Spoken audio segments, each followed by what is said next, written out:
Fred's youth, his education, his life in Maryland. The real story goes something like this. Fred Eng was born the 7th child to a peasant family in Dien Phu region of Vietnam.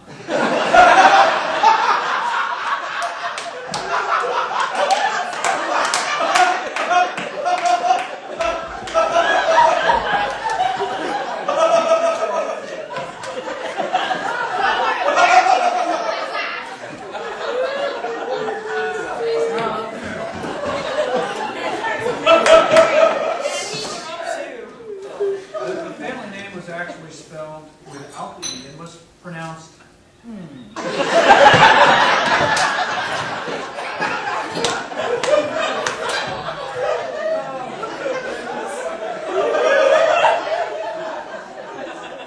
Fred was, of course, a very tall lad among his native people,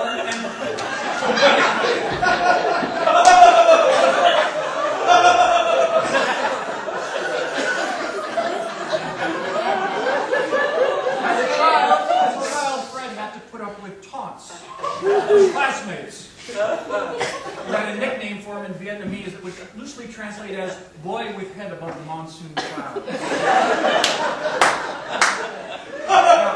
Needless to say, Fred's height advantages did not go unnoticed by local youth sports coaches, and he soon became a regional and national amateur basketball celebrity.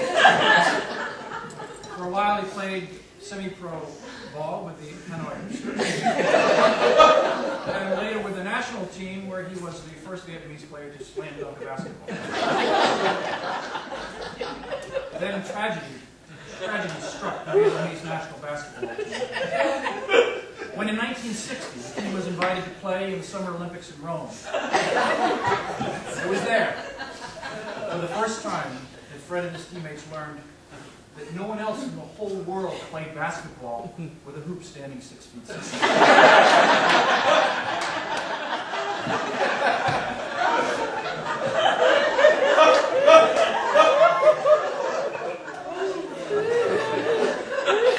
Humiliated and disillusioned by his Olympic basketball experience, Fred returned home to his native Vietnam, where he penned his first sports treatise, Why Fred Hates Basketball. This was soon followed by his pamphlet, which gained widespread local popularity, Why Johnny Hates Rice.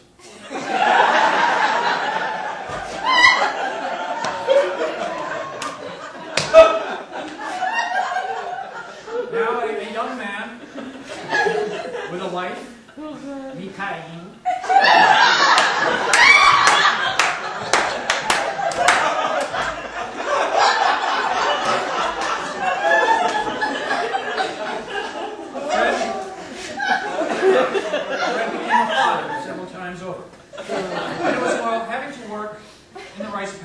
and look after his infant children, that Fred hit upon the idea that would make him a local legend. With children too young to work in the rice fields and too many to carry between him and his wife, Fred developed a sling with large bamboo hoops that could slide over the horns of the water buffalo pulling the plows in the rice paddies. And for the first time, young children were having a safe and fun experience in rice paddies, and Fred's idea drew widespread acclaim as the program known as Hook a Kid on the Water.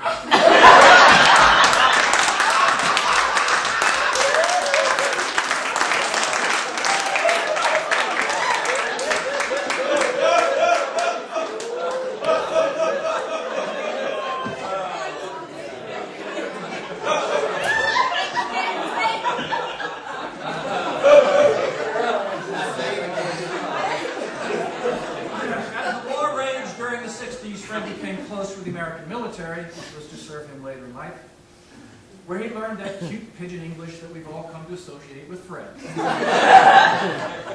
He also established a grassroots organization to support, in support of the U.S., which was aptly known as the National Alliance for U.S. Support. Around this time, he wrote his wildly popular Why Johnny Hates Ho Chi Minh. As a result of his unflagging loyalty to the United States government. Appreciate that one. Fred earned a spot on the last chopper out of Saigon for himself, Nikai, and their 42 children.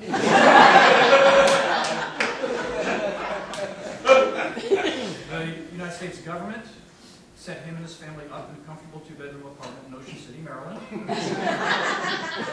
And so proud was Fred of his adoptive country that he officially Americanized his family name by adding the E to thereby becoming once and for all Fred A. Within years, this enterprising Vietnamese immigrant had dreamed up the National Youth Sports Coaches Association, and the rest is, well, history. But before I finish, sorry, I gotta take this. Oh, hi. Yeah, I got the background report. Yeah, very interesting stuff. Yeah, in fact, I was just sharing some highlights with some people. Yes, currently very accurate. Yeah, I got the invoice this morning. Yeah, I'll pay it. I understand you need money. I'm good for it.